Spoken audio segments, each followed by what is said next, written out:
que literalmente trabajan con el material de archivo y con las fuentes y con todo aquello que implica más digamos, el ámbito práctico de-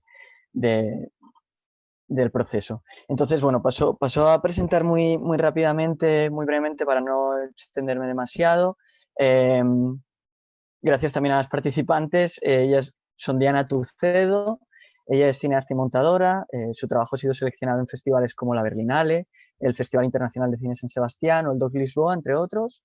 Diana ha editado más de 25 largometrajes hasta la fecha y también ha trabajado editando series para Netflix, HBO, Movistar. Actualmente compagina su actividad con la docencia en la Universidad Pompeu Fabra. Es la jefa del Departamento de Documental No Ficción de la SCAC y core teacher en el Master of Film de la Netherlands Film Academy. Además, se encuentra desarrollando su tesis doctoral, donde explora cómo las imágenes en movimiento abordan las identidades, las memorias, las cristalizaciones históricas y las tensiones sociales. Por otro lado, tenemos a Clara Santaolalla. Gracias también, Clara, por participar. Ella es directora y guionista, ha realizado numerosos videoensayos, algunos de ellos se han expuesto en el CCCB.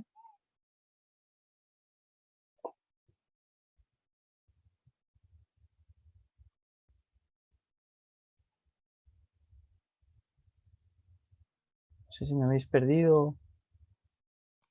Ahora te oímos. ¿Me oís? Sí. Vale, Hemos perdido un perdonad. instante cuando estabas presentando a Clara, igual puedes recuperar. Vale, sí, pues lo repito, disculpad, también problemas de la conectividad y del directo.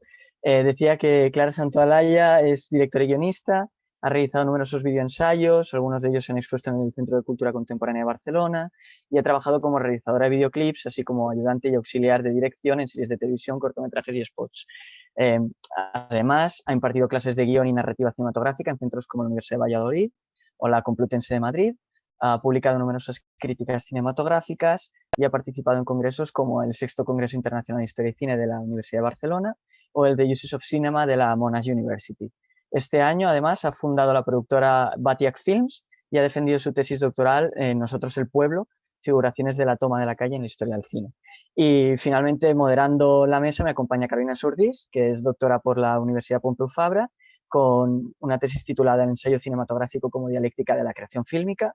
Ha trabajado también sobre montaje, sobre prácticas de material encontrado y ha publicado en revistas como New Cinemas, Journal of Contemporary Film, Comparative Cinema y Cuadernos del Cine Colombiano, entre otras. Sus trabajos audiovisuales han sido exhibidos en festivales en España, Irán y Colombia. Y sus principales líneas de investigación incluyen el montaje y el pensamiento visual, así como la intersección entre la práctica y la teoría fílmica. La mesa, que recibe por título Los motivos visuales entre la teoría y la praxis, como podéis ver, ha estado brillantemente constituida por Iván y por John y por el comité de organización, con gente que trabaja en ambos ámbitos de forma simultánea, además, un paralelo. Y creo que puede ser muy enriquecedor el diálogo que se establece, porque todos sus trabajos se sitúan en esa intersección entre el cine, la investigación, el archivo, de manera que tienen experiencia tanto en la divulgación teórica como en la praxis cinematográfica, ¿no? A raíz de esto, y simplemente por terminar ya mi intervención y dar paso a los comentarios, me gustaría simplemente pues, lanzar esta primera idea, que es la que ya ha presentado antes también Alan, hablando a propósito del archivo MOVEP. El archivo MOVEP es como nuestro catálogo o atlas particular, que está constituido por alrededor de unas 8.000 imágenes fijas de portadas de medios de comunicación de prensa del País, La Vanguardia y La Razón, perdón, El País, El Mundo y La Vanguardia, y con más de 10.000 cortes de informativos de televisión española, extraídos en la horquilla entre 2011 y 2017, que es la que incorpora, la que abarca el proyecto, digamos. Entonces, este catálogo, que está vertebrado o articulado en función de una serie de motivos, de los motivos visuales o de los grandes ámbitos que constituyen el proyecto de investigación, a su vez se desglosan en su interior en diferentes motivos visuales, que podrían ir desde cuestiones gestuales como la del abrazo, el beso, motivos relacionados con el afecto, hasta objetos materiales como presencias de banderas, helicópteros. Y digamos que este catálogo se ha producido a partir de esa taxonomía o de esa clasificación según la identificación. Este catálogo es el que ha permitido después elaborar diferentes videoensayos, textos, artículos a partir de esta recopilación que permitía un análisis tanto cuantitativo como cualitativo de los motivos, ¿no?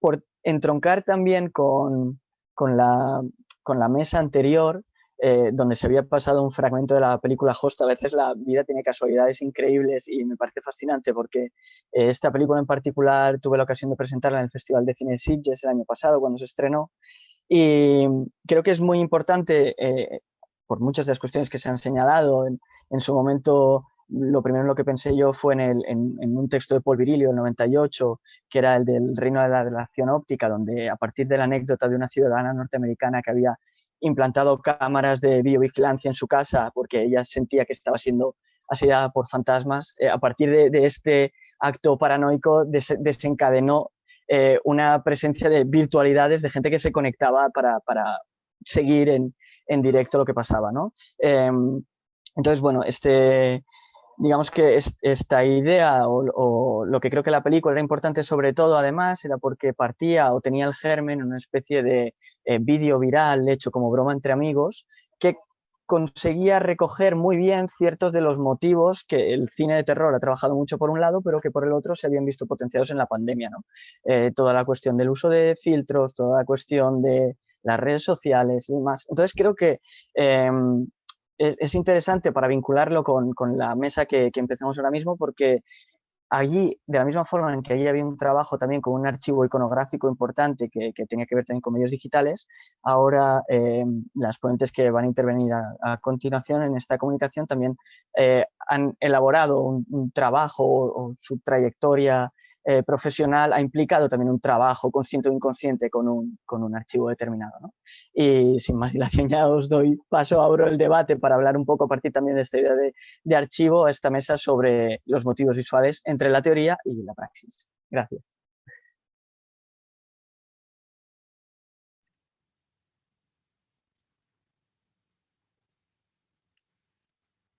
¿Me escucháis? Te escuchamos, te escuchamos. Bueno, muchas gracias, Dani, por esta presentación e introducción tan enriquecedora y tan adecuada a los objetivos que tenemos en esta charla. Lo primero que quiero hacer, por supuesto, es dar las gracias a Iván y a todas por haberme invitado a participar. El objetivo que yo tengo con esto es enriquecerme yo también. Como bien has comentado, mi desarrollo tanto como investigadora como profesional del cine siempre ha discurrido de forma paralela desde la academia y la investigación y desde la praxis. Bien es cierto que, a diferencia de Diana, yo no soy montadora. Creo que en eso ella tiene mucho más que aportar que yo, pero efectivamente tanto para el desarrollo de mi tesis como para mi propia documentación personal, el archivo y el trabajo con las imágenes ha sido fundamental. No puedo hablar de mi desarrollo como investigadora sin hablar de mi tesis, que fue también el punto de entrada con el que yo me introduje a esta línea de investigación de los motivos visuales, que es el estudio de la toma de la calle y de la ocupación del espacio público por parte de los pueblos en diferentes momentos significativos de la historia y de la cinematografía, interrelacionando, por tanto, la historia con la historia cinematográfica. Y bueno, pues efectivamente, como os podréis imaginar, ese estudio me ha llevado a enfrentarme a una cantidad ingente de archivos y de filmografía inabarcable al principio, o al menos así me lo parecía a mí. Y me parece también interesante cómo ese estudio de ese motivo visual ha ido reconfigurando, pero bueno, eso lo discutiremos más adelante, cómo ha ido reconfigurando mi propia manera de entender mis obras y cómo ha marcado también el devenir de mi creatividad. Pero bueno, voy a dejar que Diana hable un poco y luego ya nos metemos en harina. Vale, gracias Clara. Bueno, yo igualmente agradecer muchísimo a los organizadores de este congreso, por supuesto Iván, Carolina, Dani que están aquí, pero también Jordi y otras personas vinculadas al departamento y al grupo de investigación.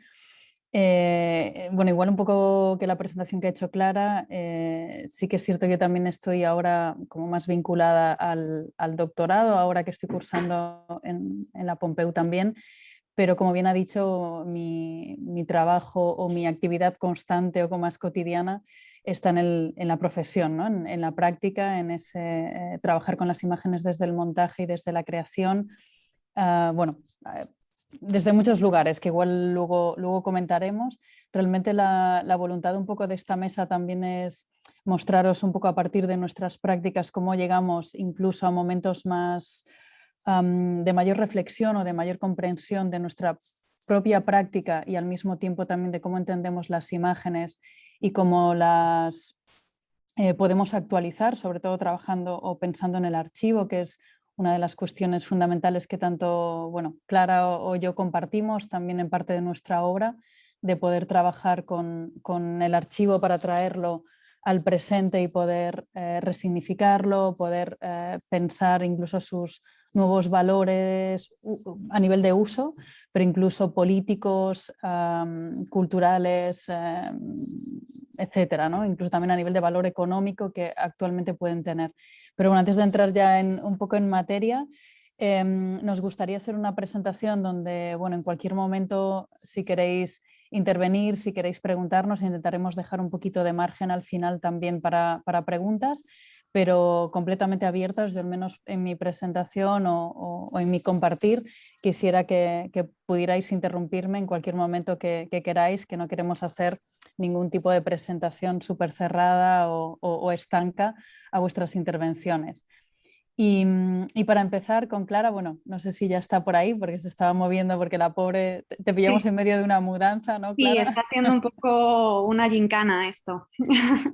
Vale, bueno, pues comentar que hemos decidido empezar por una película, por un referente que para las dos es importante, por el valor que tiene esta película en sí, pero sobre todo por el valor que ha tenido también para Clara es un proceso de investigación por un cineasta brasileño, João Moreira Salles, que en su última película No Intenso Agora hace un trabajo realmente espectacular entre el archivo familiar y, bueno, y toda la historia como más íntima. Bueno, Clara, te dejo a ti que lo presentes, que lo harás mejor que yo, pero queremos empezar por ahí un poco para introducirnos en esta cuestión de cómo abordar los archivos y cómo generar nuevas obras a partir de ellos.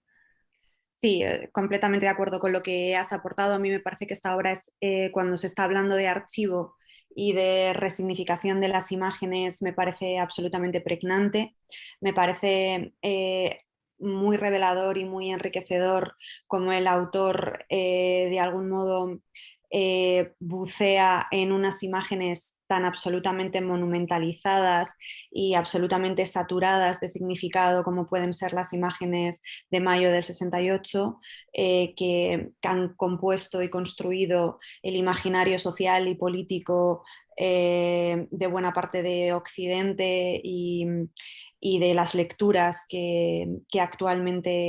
con las que actualmente vemos muchos de los motivos visuales que se han analizado aquí. Y sin embargo, cómo las entrecruza y las entreteje con el propio pasado, su propio pasado familiar a través de la figura de su madre y cómo de algún modo, en el fondo, lo que guía su mesa de montaje no deja de ser descubrirse a sí mismo y descubrir quién es él y con él quiénes somos todos ahora. Y cómo podemos mirarnos en el espejo de la hora, de ese prístino presente que de algún modo nos permite, solo nos permite leer a través del pasado, ¿no? Y me parece que en ese sentido nos entronca y nos sirve de palanca estupenda para comenzar este debate. Así que creo que lo vamos a hacer compartiendo pantalla. Simplemente sin ánimo, como bien ha dicho Diana, de abundar y por supuesto pudiendo participar todas y todos, voy a ver si logro compartir la pantalla bien.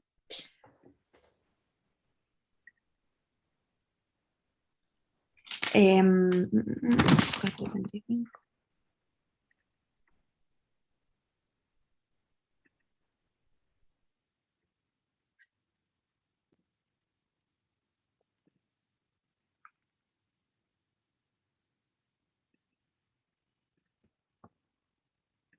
¿Se ve?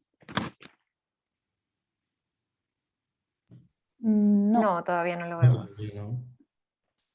Bueno, pues sí, si no, igual Dani sí que te paso el enlace y los códigos de tiempo y lo vas soltando tú, si te parece.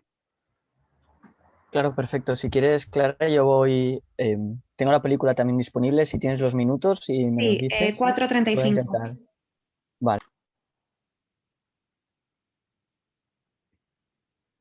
Bueno, en lo que Dani lo lanza, lo que me parece interesante de este fragmento es, de alguna manera, esas relecturas y esas resignificaciones de unas imágenes que en un primer momento no estaban destinadas a la historia, como bien dice el propio autor, sino que eran unas imágenes del archivo personal de su madre.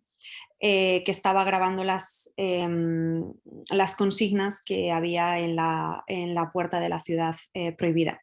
Evidentemente ella no sabía lo que ponía, y cómo este espesor del tiempo que han dado los 50 años desde que su madre rodó esas imágenes hasta que él las encuentra y las remonta, consiguen no solo resignificar las imágenes, sino resignificar el propio presente del autor. Creo que ya las tenemos disponibles. As imagens são amadoras. Não foram feitas para a história. São apenas as sobras de um momento na vida. Sem importância, eu as descobri por acaso 40 anos depois de terem sido feitas. Minha mãe viajava na companhia de amigos, um grupo de industriais, banqueiros e gente de sociedade, numa viagem paga, organizada por uma revista francesa de arte. Eram diletantes atrás das belezas do país.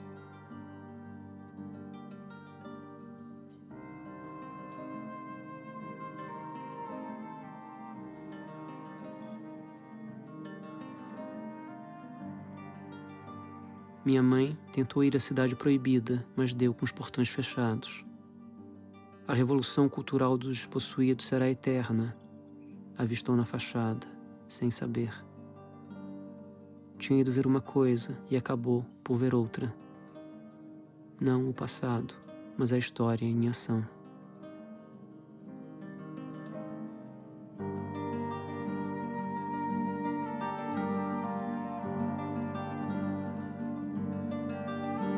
Hasta aquí yo creo que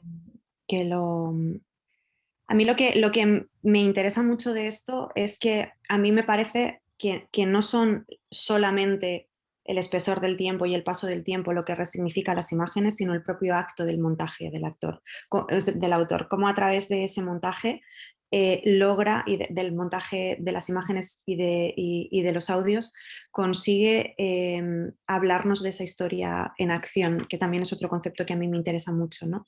De cómo a través del montaje logramos que la historia deje de ser algo pétreo o algo sólido y adquiera una cualidad fluida, que me parece súper interesante.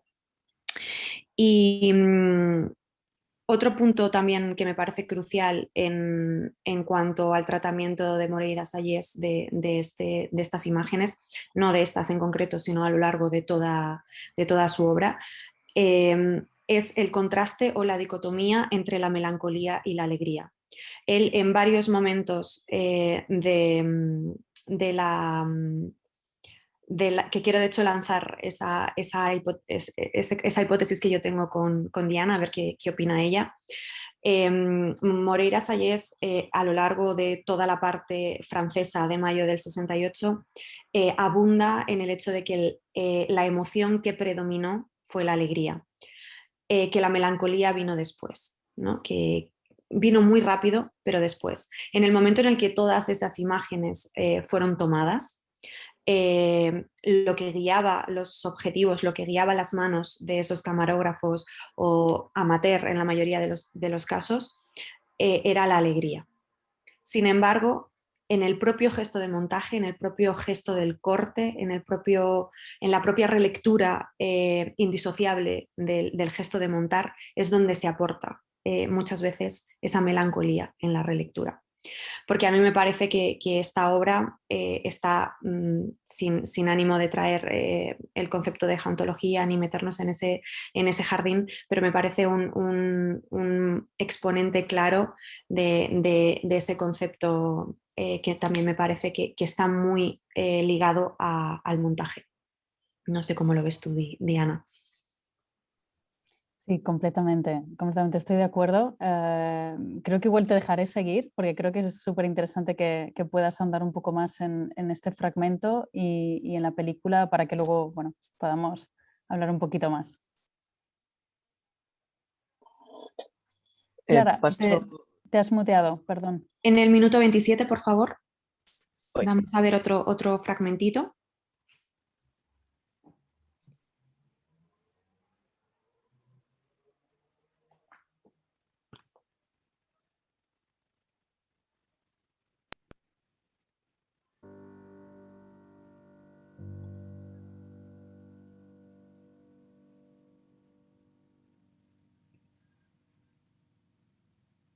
Maio em Paris. Do acervo de gestos de 68, esse é o mais marcante. O corpo vergado para trás, o braço em estilingue, a energia represada a 1 segundo da descarga. O giro de atleta olímpico. E quase sempre o recuo.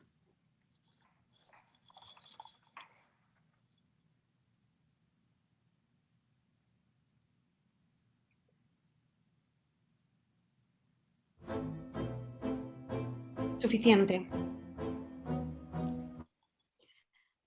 En este punto, a mí me parecía que ligaba muy bien con el objetivo de esta mesa y que me parecía como que nos podía ayudar también en esta edición de las imágenes que es recurrente, ¿no? de ralentizarlas, de reiterarlas, como hemos podido ver, con un motivo visual tan absolutamente significativo para la toma de la calle como es el lanzamiento de un adoquín, que ha sido reformulado y reiterado y deconstruido y incluso comercializado en muchos casos, me parece que a través de esta ralentización, a través de esta edición de las imágenes y a través del estudio y de la profundización en las imágenes, se puede llegar a reflexionar de tal modo que encontramos dialécticas en los propios gestos y en los propios motivos visuales, porque inicialmente me parece que el gesto de retirada que define en este caso el movimiento, ¿no? de la retirada inmediata,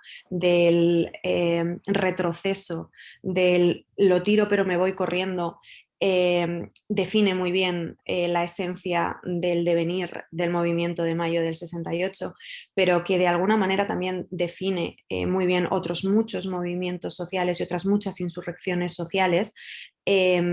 Me parece que solo se consigue a través de la manipulación de la imagen, ¿no? Esta reflexión solo se consigue profundizando, porque no es algo que de manera innata cuando tú ves el lanzamiento de un adoquín, no me parece que se llegue a esa reflexión de manera directa, sino es a través del trabajo de las imágenes cuando el autor enciende esta chispa y le lleva hacia una línea de pensamiento mucho más disruptiva y mucho más interesante a mis ojos.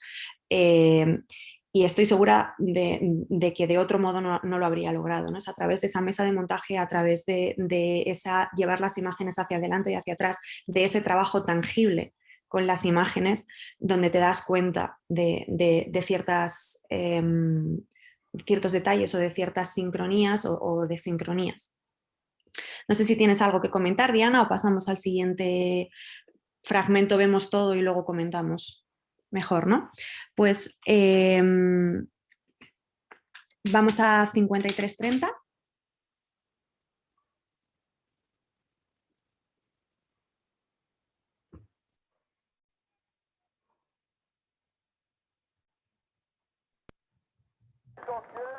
O líder de um grupo trotskista, Alain Krivine, que aparece aqui batendo palmas, escreveu nas suas memórias: das janelas, os operários nos olhavam passar com desconfiança, num silêncio pesado. Foi um desencontro grande, como nessa conversa. Aqui, os estudantes. E aqui, os operários da Citroën.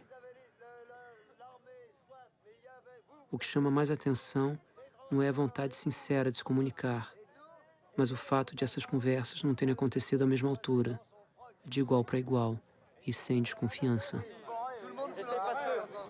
Vous comprenez, il ne faut pas céder aux manœuvres d'intimidation et du état de siège et tout ça.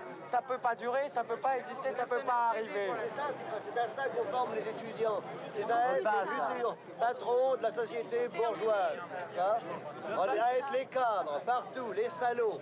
C'est ça que les étudiants ne veulent plus être, c'est les salauds qui vont, après avoir gueulé à 18 ans, à 25 ans, se retrouver directeur d'entreprise et tout machin. Et les ouvriers, mon cul et tout ça. C'est justement contre ça, c'est pour ça qu'il y a le bordel dans les universités, c'est ça que les étudiants refusent. Parce qu'en fait, il n'y a qu'un seul objectif, c'est liquider le patronat. Hein? Bon. Comment on va le virer avec le mot de la fin générale? C'est le mot du début, parce que c'est à partir de là que tout commence, tu comprends? C'est à partir que là que la vie, elle devient bien. Quand il n'y a plus de patron pour vous emmerder. Tenía varios fragmentos más, pero creo que en vista de cómo nos estamos comiendo el tiempo, voy a hacer un comentario más general. Me parece que varios de estos acontecimientos, o sea, de estas imágenes que él decide seleccionar del vastísimo archivo, algunas son, como hablábamos, monumentalizadas, imágenes que hemos visto 100 veces, que están absolutamente preñadas de un significado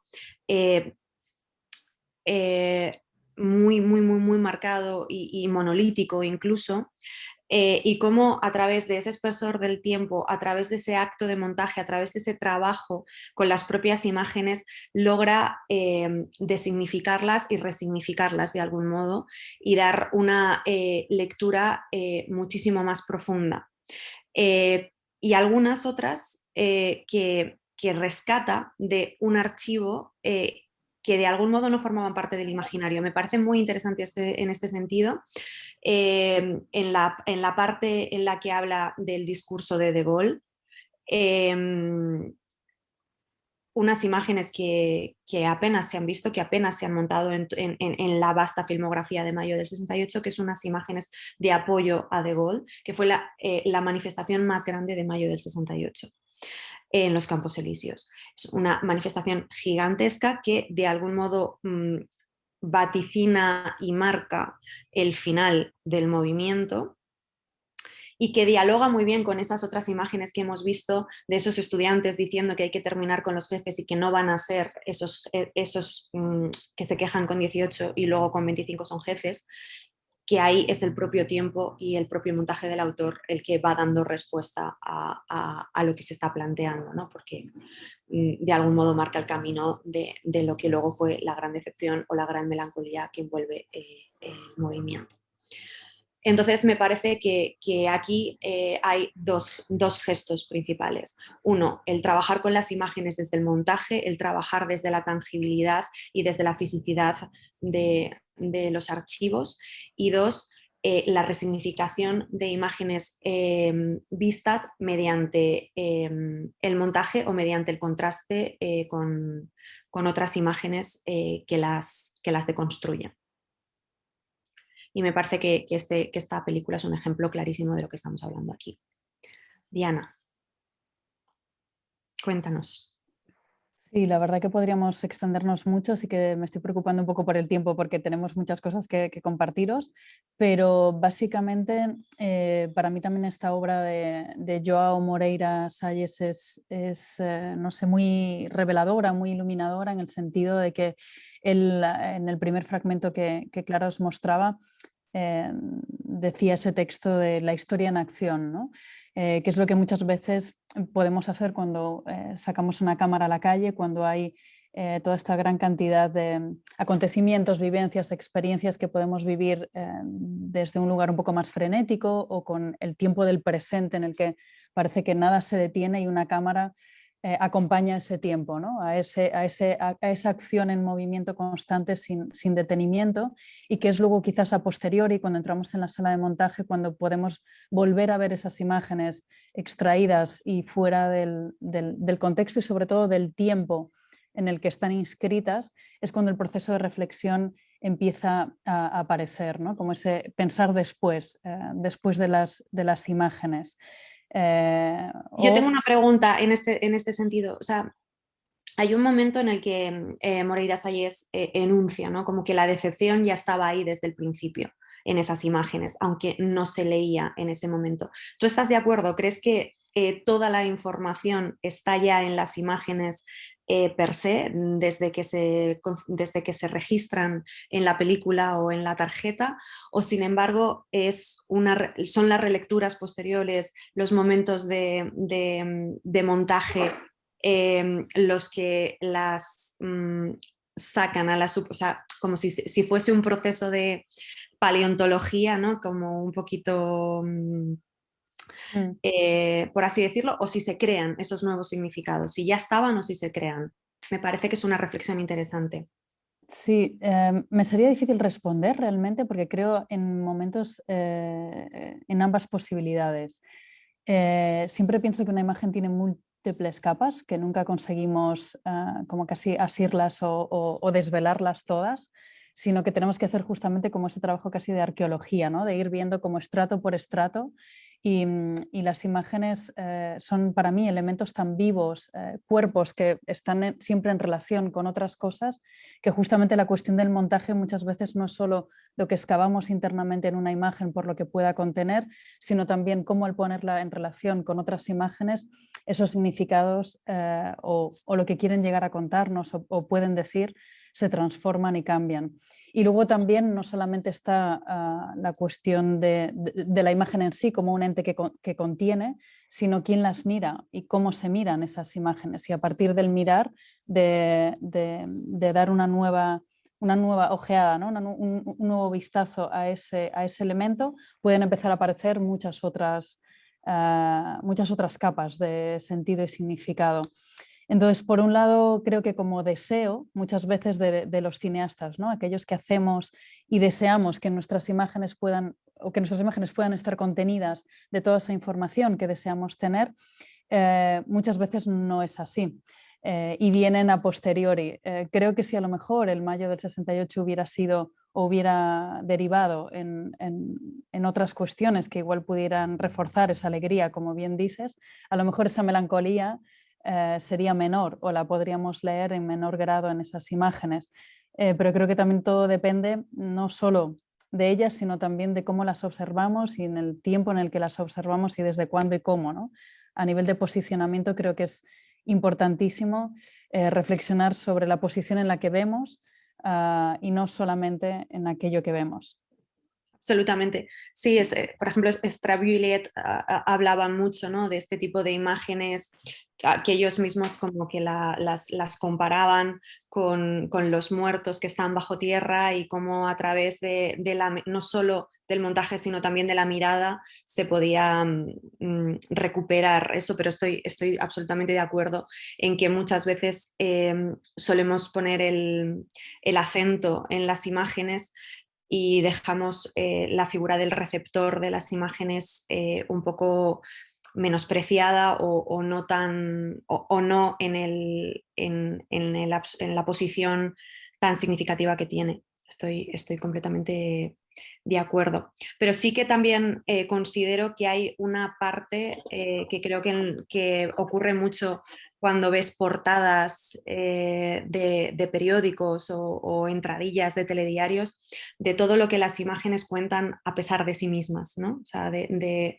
la intencionalidad, ¿no? Creo que sí que hay aunque desde dónde se miran es absolutamente significativo y determinante para la lectura, por supuesto, sí que creo que hay una parte de esa información que está y es indeleble de esas imágenes y solo hay que saber leerla, ¿no? Pero que está ahí de algún modo.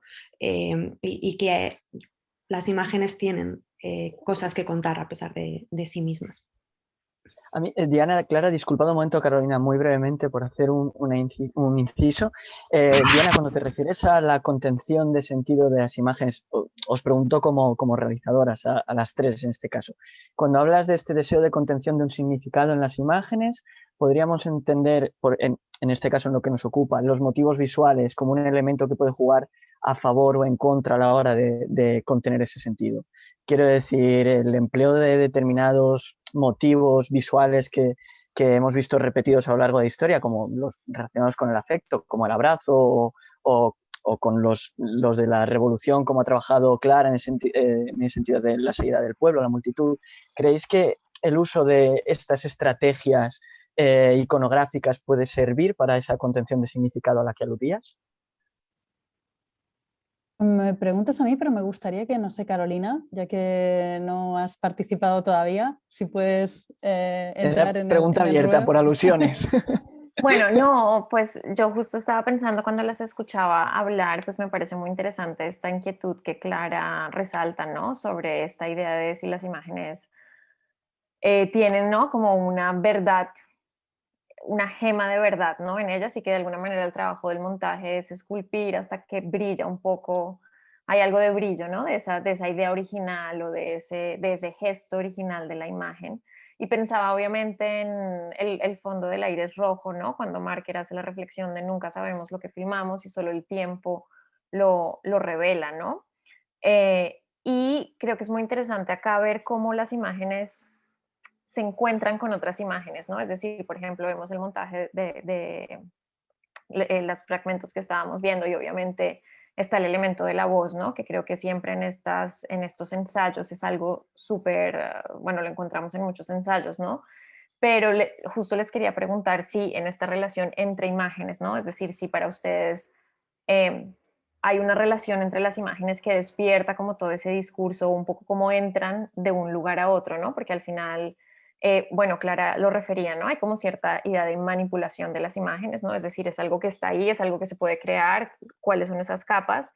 Y me interesaba preguntarle sobre el encuentro de las imágenes, ¿no? Sobre, es decir, hasta qué punto la relación entre las imágenes hablan por sí mismas y hasta qué punto sienten ustedes que lo crean, ¿no? Que un poco por ese lado de los motivos visuales creo que es interesante pensar que sí, ¿no? Que hay ciertos códigos, creo que el proyecto es muy interesante en ese sentido, ¿no? Que realmente comparando esas imágenes, su tradición, ¿no? Llegamos a algo que antes no conocíamos o que antes no podíamos ver, ¿no? Y un poco refiriéndonos al receptor y a cómo miramos, es también cómo nos miran las imágenes, ¿no? Ahí está como el clic de todo. Entonces, ¿cómo ven ustedes como esa relación entre las imágenes y la voz y entre la posibilidad de un poco fluir entre una parte más tangible, más de gesto y otra parte ya más conceptual y de construcción teórica? ¿Cómo es para ustedes?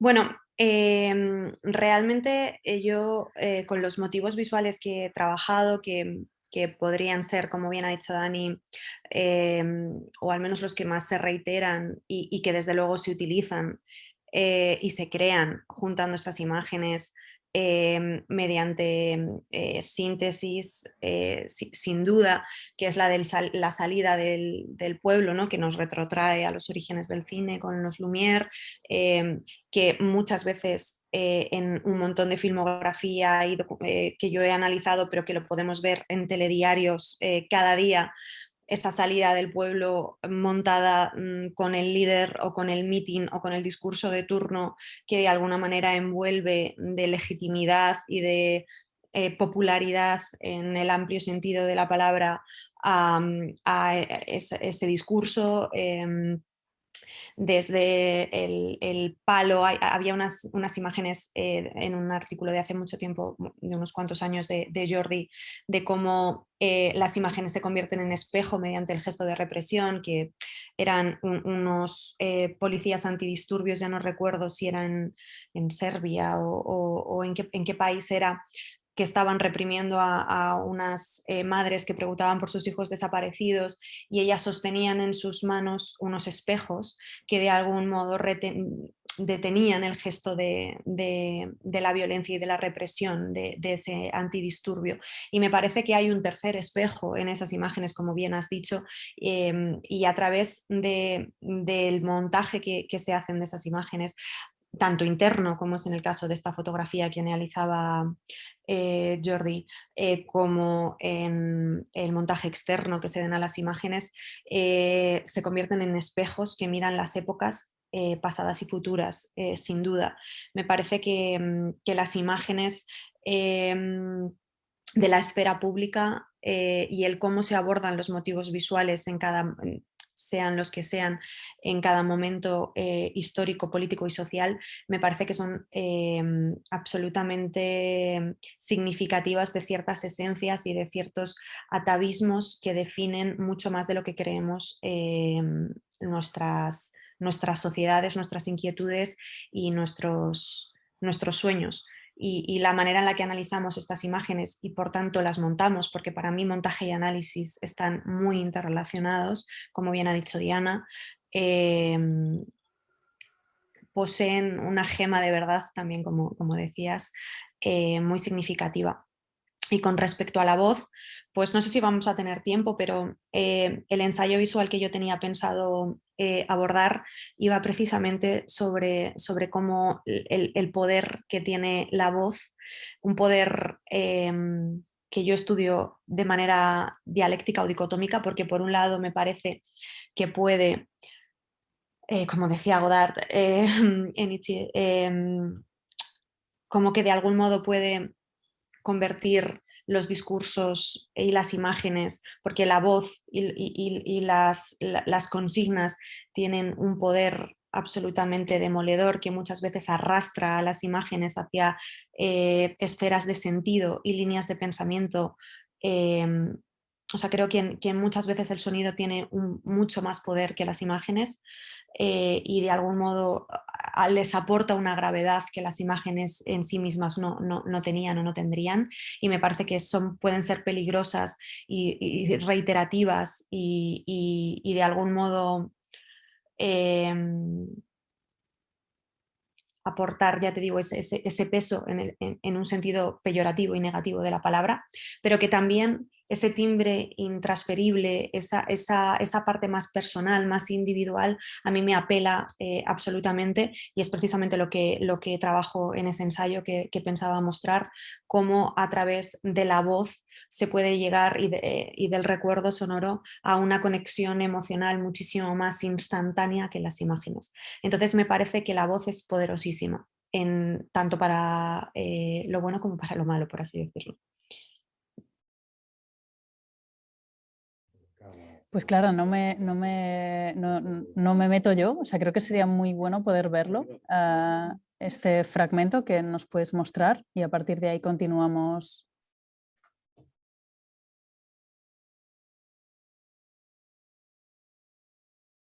Estás muteada, no te escuchamos. Que lo comparto por el chat a Dani para que...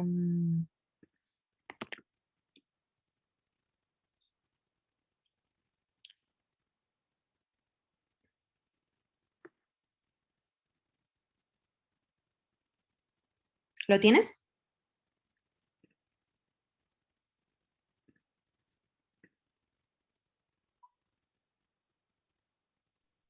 Ah, no, claro, perdona, me lo has compartido a mí sola. Sí. Vale. A ver. A todos. Ok. Vale, ya lo tengo claro. Ok.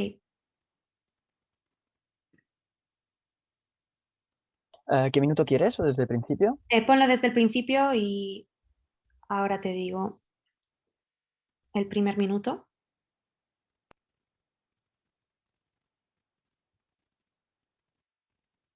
Fui consciente de la importancia del sonido como vehículo de las emociones el día del funeral de mi abuela. Mi familia y yo llevábamos varios días observando sus viejas fotos.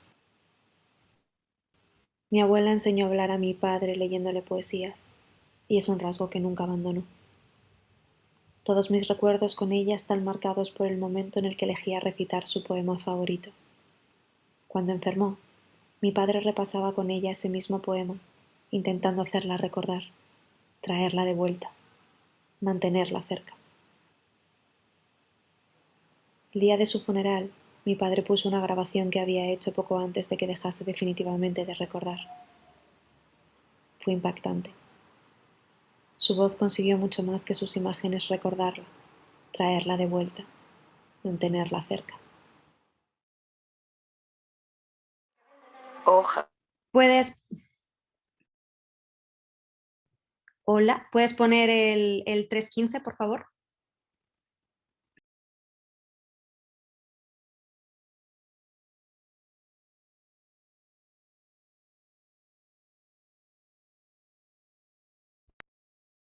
Este rumor resuena demasiado alto e impide diferenciar la multiplicidad de las distintas realidades y no permite escuchar el verdadero discurso del pueblo.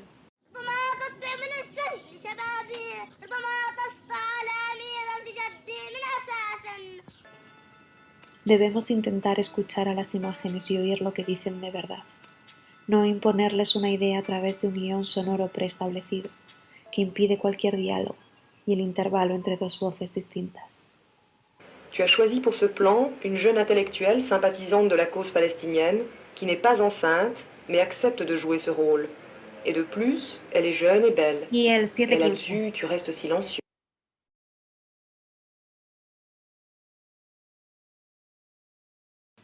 Inviolable.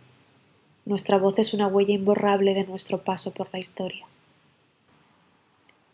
La voz de mi abuela nunca dejó que su timbre fuera teñido por el discurso de ninguna voz dominante. Su palabra era suya y tan solo suya. Yo creo que esto la hace merecer tomar la postura de hacedora de la historia, de ostentar un papel activo en la crónica de los pueblos, que perdure y que deje constancia. La voz permanece, presta batalla, lucha contra el olvido, resurge y resuena. Mi voz, su voz, la tuya, la voz del pueblo.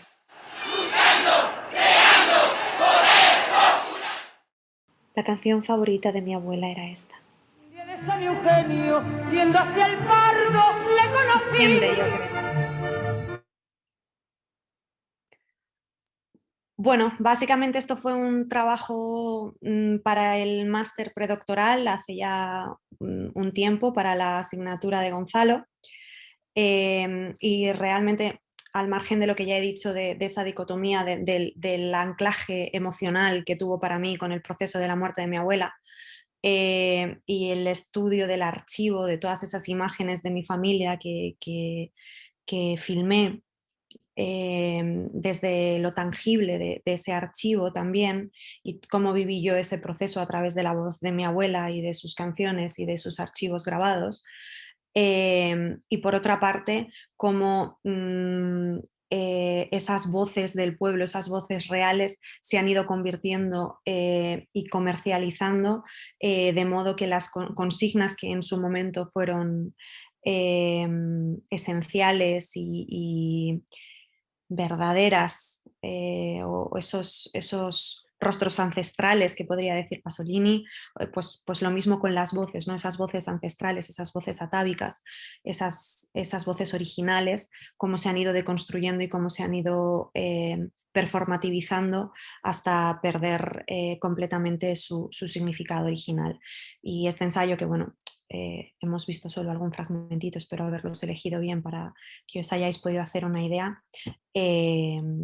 Lo que me llevó fue a una reflexión profunda desde el hacer, como decíamos, sobre estas cuestiones. Y desde entonces, desde este ensayo, no sé si Gonzalo fue consciente en su momento de la importancia de este trabajo, presto muchísima más atención a la banda de sonido de lo que hacía antes. Entonces creo que también ese estudio desde el hacer, no porque el ensayo audiovisual en sí mismo tenga una calidad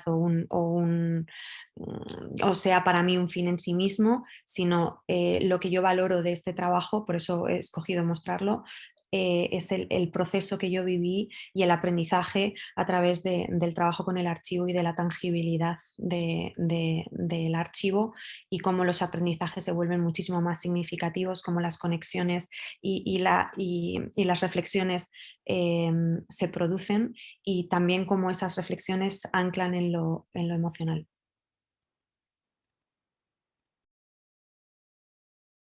Vale, tal vez Diana, ahí puedes tú como complementar esta relación que tú misma trabajas entre la historia con H mayúscula, por decirlo de alguna manera, y como toda esta parte emocional y de vinculación personal con las imágenes. Sí, exacto. Pues gracias, Clara, y gracias, Carolina. Sí, un poco lo que a mí me gustaría igual compartiros es un poco esa relación como casi fuente o espacio para crear obra, ¿no? Como para generar un cuerpo de trabajo con el cual partir, y a partir de ahí empezar también a pensar en quién soy en vínculo con todo ese material fílmico con el que normalmente pues, nos relacionamos cada día, y al mismo tiempo qué tipo de subjetividad y posicionamiento tengo con respecto a aquello que veo, por aquello que me interesa y por aquello de lo que quiero hablar también, ¿no? O con lo que quiero generar una posible obra o un posible proyecto. Como antes os decía, o también como ahora Clara comentaba, para mí el montaje es importantísimo porque siento que es ese casi tercer momento de escritura ante un proyecto audiovisual o cinematográfico, pero para mí es casi como un momento original desde donde partir y desde donde casi como empezar a pensar en guión e incluso en un desarrollo de un proyecto en términos de rodaje y de grabación de imágenes. O sea que para mí el montaje casi como puede abarcar como todo el proceso, puede colocarse casi como en un momento como muy inicial o embrionario para arrancar un proyecto. Y sobre el archivo o sobre la forma de trabajar con material de archivo, claro, para mí desde el montaje como ha sido casi un lugar natural al que acceder o al que ir, pero no tendría por qué en absoluto. Que mi profesión o mi oficio habitual sea el de montadora no quiere decir que tenga que trabajar con archivo, pero bueno, sí que mi interés o mi fascinación por él vino desde un lugar como muy, muy inesperado realmente, y fue viendo una película en 2009 que os quiero compartir. Bueno, de hecho voy a intentar compartir mi escritorio. Ok, Keynote, a ver si... Uy, también me dice que no sé por qué, que no me deja compartir. Bueno, voy a intentarlo de este modo y a ver si así...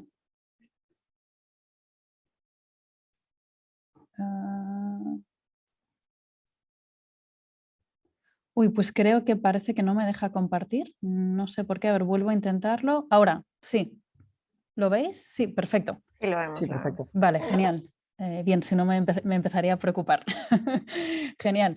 Pues realmente la cuestión del archivo para mí es monumental. O sea, creo que bueno, durante esta mañana, que siento mucho habérmelo perdido, pero justamente me pilláis aquí en Ámsterdam y estoy dando clase, entonces no pude sumarme en la mañana, y también me dará mucha rabia perderme la sesión de mañana, pero seguro que muchas de estas cuestiones podrán salir en varias presentaciones de compañeros y compañeras que creo que abordan mucho más este tema. Entonces, espero no repetirme, porque para nada entraré en los marcos en los que seguramente ellas y ellos trabajarán o se expondrán, pero para mí la responsabilidad enorme que tiene trabajar con un archivo es uno de los primeros elementos a poner como sobre la mesa, porque cuando nos acercamos a una imagen que proviene de un archivo, qué archivo es, de cómo se ha generado, qué tipo de institución lo alberga, quién ha facilitado que ese archivo haya podido ser creado, bajo qué preceptos, con qué fines, etcétera. Quién cataloga, quién genera también ese archivo y por qué ciertas imágenes son archivo y qué multiplicidad o posibilidad de otras imágenes se quedan fuera de un archivo. Bueno, para mí esto son todo siempre cuestiones como en presentes o en primer término, para siempre empezar a pensar cómo yo me empiezo a relacionar con ese archivo como institución, como espacio, como lugar sobre el cual empezar a indagar o bucear en él, y a partir de ahí intentar conocer toda esa información y todo ese contexto que, igual, como decíamos antes, a lo mejor no está sobre la imagen, pero las condiciones de posibilidad o las condiciones de producción o materiales sobre los cuales esas imágenes han sido producidas, conocer toda esa información también para yo luego saber cómo montar esas imágenes y cómo esas imágenes van a poder hablar desde ese contexto, o yo puedo borrar como esas marcas originarias de creación. Esta imagen que os estoy mostrando, de hecho, no pertenece a ningún archivo, es una película, es lo que os empezaba a presentar, que es una película de 1927 de Benito Perojo, pero que fue filmada por Segundo de Chomón, uno de los pioneros, ¿no?, del cine español. Y esta película me fascinó un montón, o me dejó bastante en shock en su momento cuando la vi. Primero, bueno, no podemos pensar en el título, que es el negro que tenía el alma blanca, que ya es bastante sintomático, o ya nos puede empezar a decir muchas cosas solamente el título. Pero esta película, que contenía, bueno, entre muchas imágenes que Segundo de Chomón filmó, había este frame o este momento donde esta mujer está en esta orilla de un lago, una orilla del agua, donde la propia materia, el propio químico se empieza a deteriorar. Y en ese deterioro, también, de nuevo, fruto del paso del tiempo, de la conservación, o sea, toda esa otra cantidad de capas que pueden ahora generar una imagen que ya no es jamás la imagen original, sino que esta capa ya la vemos con todos estos nuevos estratos, incluso en este sentido con todo aquello que falta, con todo ese químico que se ha ido perdiendo.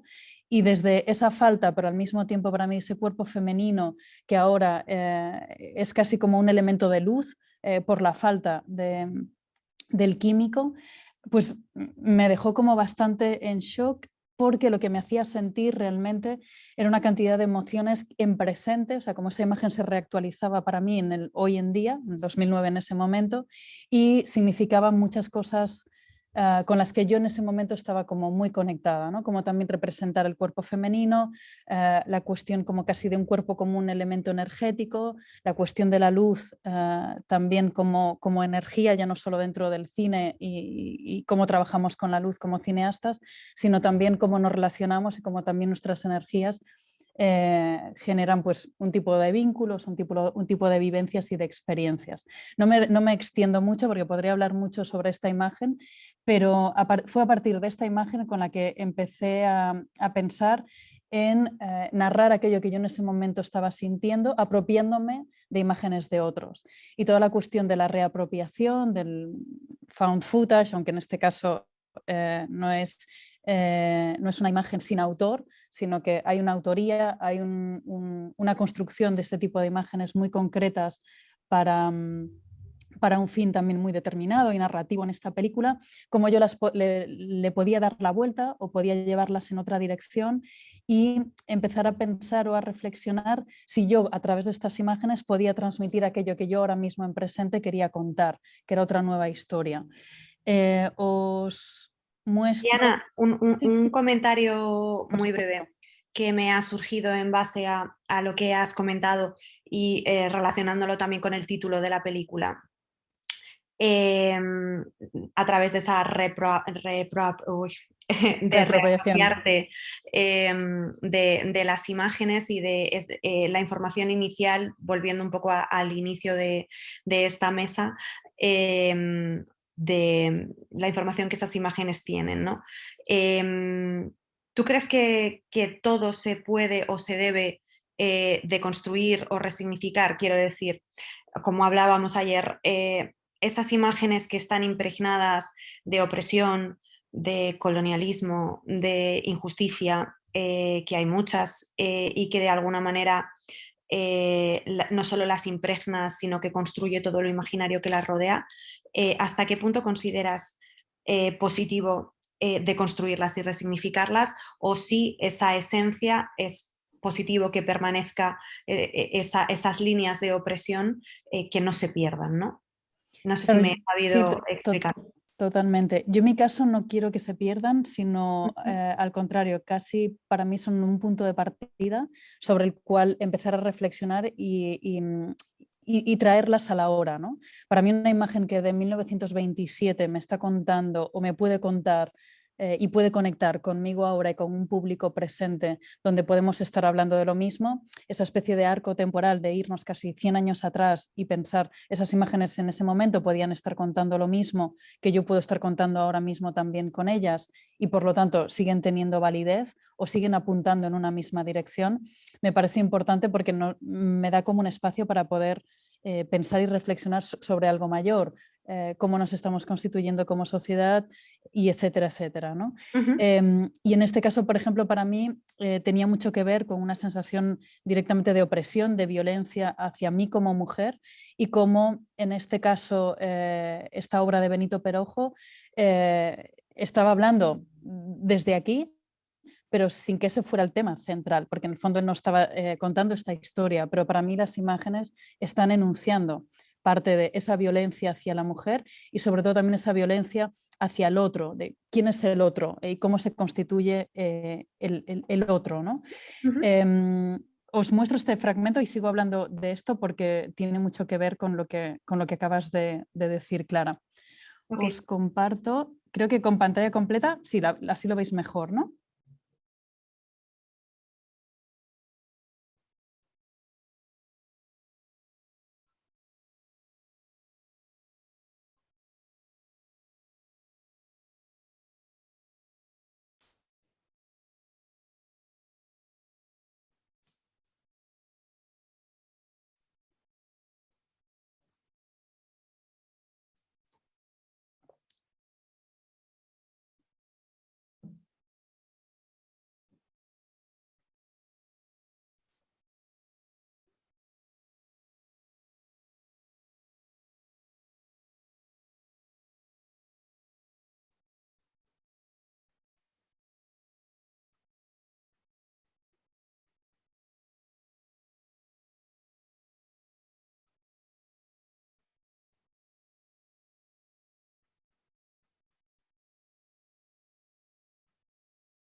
Vale, parte de mi trabajo aquí con este proyecto en realidad fue poner justamente en relación esas imágenes de Benito Perojo y Segundo de Chomón, de una construcción de ficción donde ese hombre de color negro viene en la noche y toma como casi esa alma de esa mujer porque es lo que él desea, tener un alma blanca, y como para mí en ese sueño o en esa pesadilla, no lo sé, lo dejo abierto a vosotras como lo queráis ver o sentir, pero bueno, para mí como en ese sueño de esta mujer que está aquí dormida, puede soñar o desear ese ser otro, y ese otro en qué se representa o cómo lo muestro o con qué imágenes lo pongo en diálogo. Pues he tomado estas imágenes que forman parte de un archivo colonial, que de hecho están aquí en Utrecht y que han sido utilizadas por varios cineastas ya previamente. Hace muy poquito veía el otro día una obra de Joy T. Mistry que utilizó esas imágenes, pero también Gustav Deutsch en Film Mist. Y cómo estas imágenes, que para mí también son absolutamente, bueno, que muestran, ¿no?, esa marca y ese gesto político colonial de, bueno, pongo como un objeto y ese objeto lo roto, y a partir de ahí esas mujeres son puros objetos a catalogar prácticamente. Pues un poco también como esa mirada que luego para mí aparece esa sonrisa final que genera como este elemento de unión o de cierta conciliación, que a mí es lo que me gustaría poder aspirar a. Y es el valor que quiero como transformar en el archivo, o sea, no borrar sus huellas indiciales de cómo han sido filmadas y por qué han sido filmadas y toda la forma que contienen, que no la quiero transformar, sino al ponerla en relación, cómo estas imágenes de repente nos pueden abrir un camino hacia otro lugar. Yo al menos es lo que intento buscar con esta obra, y sobre todo también posicionarme esa cuestión de ese otro, ¿no?, al que muchas veces como cineasta te tienes que enfrentar, y cómo lo abordas, cómo lo representas, cómo lo filmas, ¿no? Esa cuestión de la representación o de la representabilidad para mí también empiezan a ser elementos claves con los que reflexionar para yo filmar y también para yo apoderarme de ciertas imágenes con las cuales resignificar. Y obviamente ahí está la cuestión del otro, de la alteridad, pero también del poder. ¿Cuál es mi poder sobre estas imágenes? ¿Qué poder también albergan estas imágenes desde las cuales han sido también filmadas? Y cómo eso se convierte también en un elemento central para yo poder narrar con esto, o sea, no dejarlo de lado. A mí me parece que en esto has dado dos claves que para mí desde la praxis definen mi práctica cinematográfica, que son el poder y la alteridad. Me parece que el gesto de filmar viene definido, de filmar imágenes por un gesto de poder y de apropiación, incluso en el caso de la ficción de absoluta manipulación, o sea, tengo el poder de crear o recrear una realidad, pero al mismo tiempo es un acto de impoder y de humildad permanente, ¿no? Porque nunca puedes apropiarte del todo, nunca puedes crear ni recrear las imágenes que tú tienes en la cabeza. Entonces es un gesto dialéctico y dicotómico en sí mismo con respecto al poder, en el que eres absolutamente poderoso y absolutamente impotente al mismo tiempo, y me ha resonado muchísimo cuando te has referido al poder, y por supuesto también en la construcción de la alteridad tanto propia como de la propia representación de la alteridad dentro del plano. Completamente, gracias Clara por ponerlo en palabras así como tan resumido también, porque bueno, creo que sí que tiene que ver mucho con esto, y de hecho como el siguiente ejemplo que os quería mostrar viene a partir de empezar a reflexionar, o sea, lo que hice con esta obra, que de hecho se llamaba Ser de Luz, este pequeño corto, y esto fue en 2009, y en 2016 quise volver otra vez a hacer un cortometraje con material de archivo. Y en ese momento pues también he empezado a pensar en esos elementos de poder, en esos elementos de estar como desprovista, o no sé ahora mismo, perdón, se me ha ido de la cabeza la palabra que has usado, pero... ¿Impoder? Sí, bueno, o de estar como no me sale. ¿Impotente? No, bueno, da igual, no importa. El hecho de que los cuerpos, por ejemplo, femeninos, para mí en este caso, siempre están representados desde ese lugar de no poder, ¿no? O desde un objeto que, bueno, ahí a nivel de motivos visuales, Dani, podríamos también como extendernos muchísimo. No iré por aquí, que si no podemos estar 3 horas más, pero he intentado de nuevo como ir atrás y pensar como en esas imágenes como de los orígenes, de cómo empiezan a constituirse como también ciertas representaciones sobre el cuerpo femenino. Y en vez de irme a un archivo pues tan bueno, marcado o con esa huella colonial, intenté buscar un lugar como más libre, creativo, de juego, que había realizado otro cineasta también un poco en los márgenes. No me quería como centrar en un espacio europeo. O, sí, aunque bueno, él tuvo mucho que ver con Europa, se formó bastante en París, que es Mario Peixoto, un director brasileño que está considerado como el primer director de vanguardias brasileño, y realiza una película que se llama Límites en 1931, y también es una película que está, bueno, George Sadoul había hablado de ella, pero prácticamente quedaban muy pocas latas, muy pocos fragmentos que estaban todavía no deteriorados por completo, porque la corrosión del celuloide prácticamente era casi total. Y de hecho la World Film Foundation logró restaurar parte de estas copias, y la Cinemateca Brasileña me puso a disposición como una copia de la película restaurada, y a partir de ahí pues empecé también a trabajar como Mario había bueno, trabajado también un poco como sobre la figura femenina, pero en este caso quise dar un paso más allá y ver también esa especie de violencia y al mismo tiempo del estar desproveída. No sé si esta palabra existe, y a veces yo ahora ya tengo como ocho lenguas en mi cabeza, pero estar desprovista, sí, estar desprovista, perdón, de una capacidad de acción, o cómo puedes tomar acción cuando estás sometida a un espacio de violencia, y sobre todo si entramos en un universo heteropatriarcal, de dominación, etc. No me voy a enrollar más, sino que paso directamente a poder mostraros este pequeño fragmento, que de nuevo lo que hago es tomar ciertas imágenes y les cambio completamente el significado para que puedan conectar con aquello que yo quiero contar desde el presente, que es un poco toda esa violencia hacia la mujer y cómo la mujer puede estar en la no acción o desprovista de la posibilidad de tomar posición.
Bueno, con este pequeño fragmento, que también pertenece a un cortometraje mayor que tiene una duración de unos 8 minutos, pretendo hacer hincapié en toda esa violencia, sobre todo también como verbal y psicológica hacia la mujer, pero de nuevo desde unas imágenes de 1931, y cómo en presente o en la actualidad pueden todavía seguir teniendo el mismo sentido, significado, o nos lo pueden reactualizar.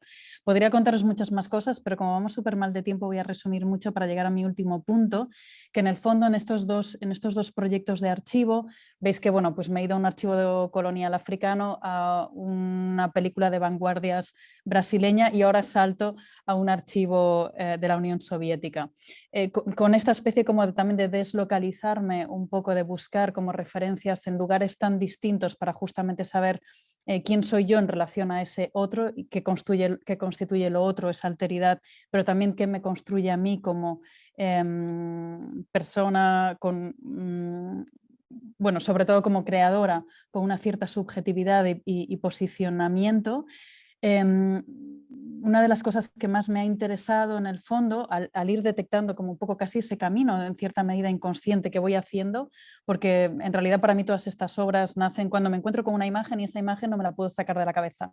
Y de repente como vuelve a mí una y otra vez, un día y otro, y pasan meses y me voy obsesionando con esa imagen y al final acabo necesitando hacer algo con eso, porque veo que lo que quiero contar y esa imagen se conectan en un punto y puedo generar una obra.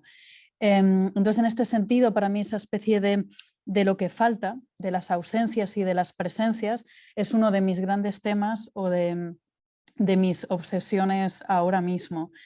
Cómo estas imágenes del pasado pueden hacerse presentes ahora mismo, pero en el fondo no dejan de ser ausencias, no dejan de ser espacios fantasmales que vuelven al presente o vienen al presente para contarnos o para armar otra presencia. De hecho, Laura Mulvey estos días leía en uno de sus últimos textos, ensayos, que hablaba sobre las after images, que decía que las imágenes fantasmales del pasado que llegan al presente y que nos traen sus historias traducidas al cine, serán contadas y escuchadas por las generaciones todavía incluso no nacidas.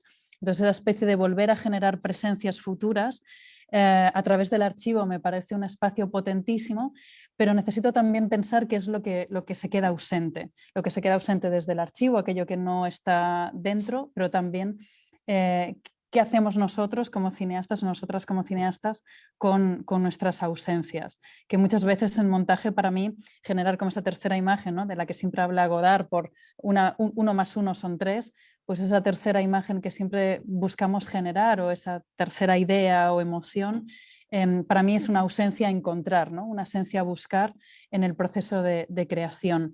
Y yéndome como ya la idea como más macro que entronca con la investigación que quiero hacer en el doctorado que ahora, bueno, que he comenzado el año pasado y que tiene que ver mucho también con poner en práctica a través del montaje bueno, el contenido de mi investigación, pues me he ido justamente a la Unión Soviética y al momento de la caída de la Unión Soviética a partir de encontrar para mí lo que es una imagen que me pareció muy potente, que es la de un astronauta de la Unión Soviética que de repente, estando 10 meses en la Estación Espacial Mir, como en esa primera estación espacial que muchos países empiezan a ponerse de acuerdo para generar ese espacio global, él sube al espacio como astronauta de la URSS y 10 meses después la URSS no existe. Entonces tiene que bajar, bueno, se queda mucho más tiempo del que era necesario porque no había país que lo pudiera traer de vuelta, y después de esos 10 meses, ¿a qué hogar vuelve, ¿no? ¿A qué hogar retorna cuando ya no hay nada de lo que existía hasta ese momento? Y bueno, creo que la Unión Soviética y la caída de la Unión Soviética es uno de los generadores de ausencias y de fantasmas más claros y de la actualidad, vamos, de la contemporaneidad, yo creo, ¿no? Creo que has escogido muy certeramente. Sí, bueno, genial que me lo digas porque estoy todavía como en esa búsqueda también, ¿no? En ese pensar si esto es así. De hecho, mira, os muestro a Krikalev viniendo del espacio, y un poco para mí esa búsqueda también es desde aquí hacia dónde puedo ir, no lo sé todavía, pero para mí es un elemento de ensayo, un elemento central sobre el que partir y ensayar buscando también imágenes de ese momento de la caída, ¿no? Porque también, como en los grandes acontecimientos, pues muchas veces se nos muestra esa imagen que se genera icono, casi un mito en muchos momentos, pero ¿qué ocurre con el antes y el después? Sobre todo para mí con el después, ¿no? Que muchas veces constituye una especie de vacío, de nuevo, de ausencia, pero que se vive y se sufre desde aquellos que les toca vivirlo, ¿no? Como fue en este caso para toda la gente que componía la Unión Soviética, o para todos aquellos países. En este sentido, o sea, os muestro este primer esbozo de pequeña pieza. Os voy a mostrar solo 6 minutos, tengo un montaje de 15, pero está en proceso. Estoy trabajando con una documentalista, archivista que trabaja muchísimo con archivo de la Unión Soviética, que se llama Emanuel Koeningen. Es una alemana que tiene mucha experiencia sobre el archivo de la Unión Soviética, entonces me está ayudando a encontrar muchas imágenes que fueron filmadas, sobre todo posteriores a la caída. Hay, por ejemplo, esta grabación que veis, o esta imagen que veis de Krikalev, sí que fue usada en una película de Andrei Ujika, fuera de, ¿cómo se llama? No me lo he apuntado. Out of Present o Out of the World, ahora no lo tengo claro cuál de estos dos títulos, pero bueno, Ujika incluso un poco intentó hacer una especie de tutorial de cómo usar la cámara en el espacio para que los propios cineastas para que los propios astronautas pudieran filmar en el espacio y le pudieran traer imágenes para esta película.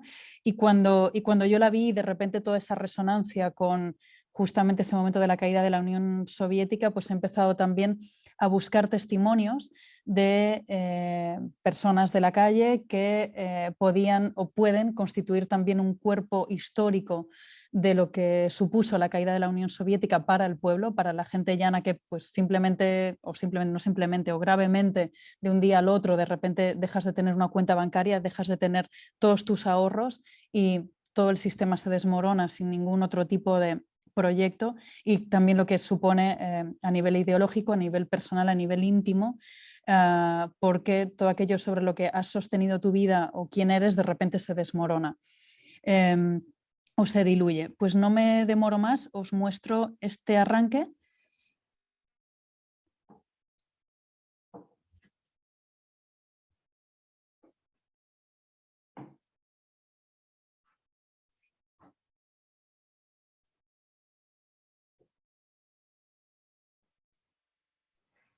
No vemos. Vale, perdón. Ahora. Vale, sí, perdón. Vale, ok. ¿Puedo continuar desde aquí? Sí.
Vale, pues lo voy a dejar aquí y bueno, con esto nada, podría comentaros muchísimas cosas, la verdad, pero bueno, ya estamos como bastante pasados de tiempo, pero toda esta cuestión de las ausencias, de cómo enfrentarse también a un material como este, donde está muy mediado o también politizado por el lugar al que pertenece, el momento también histórico y cómo fue filmado.